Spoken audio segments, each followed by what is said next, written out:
비례식의 성질에 대해서 알아봅시다. 비례식은 2대 1은 6대 3은 비례식이라고 할 수 있겠죠. 외양은 2와 3 해서 외양의 곱은 2 곱하기 3 해서 6이 나옵니다. 그 다음에 내양의 곱은 1 곱하기 6 해서 6이 나옵니다.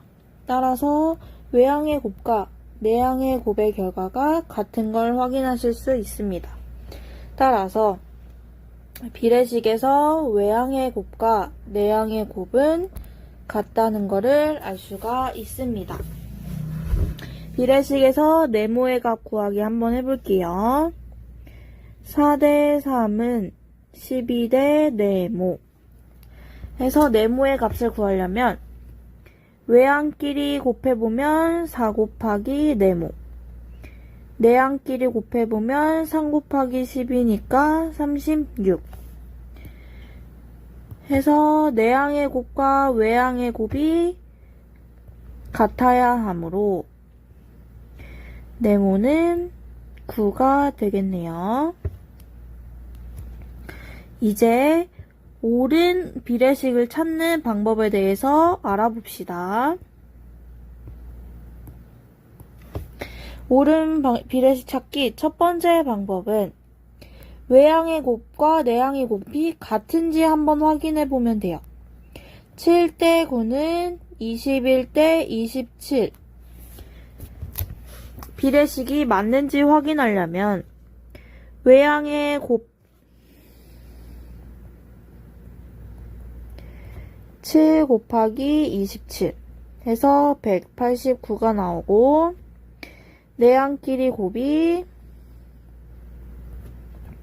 9 곱하기 21에서 189가 나와서 외양의 곱과 내양의 곱이 같은 걸 확인할 수 있네요. 따라서 7대 9는 21대 27은 올바른 비례식이 되는 겁니다. 두 번째 방법으로는 비의 성질을 이용해 주시면 됩니다.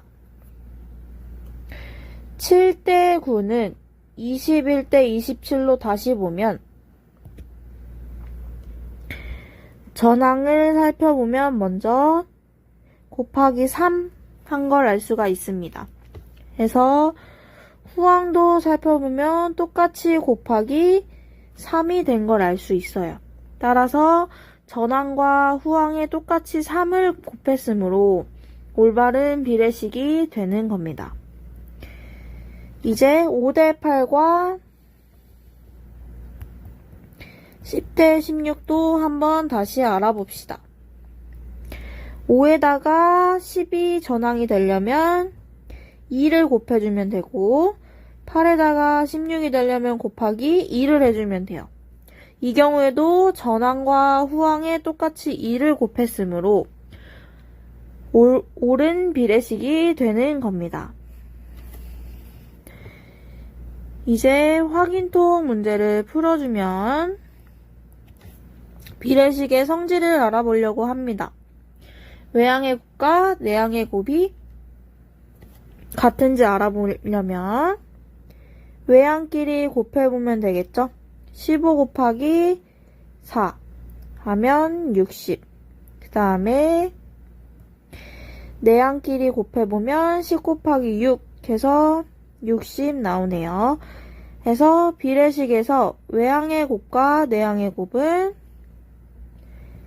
같습니다. 라고 성질을 구할 수가 있네요.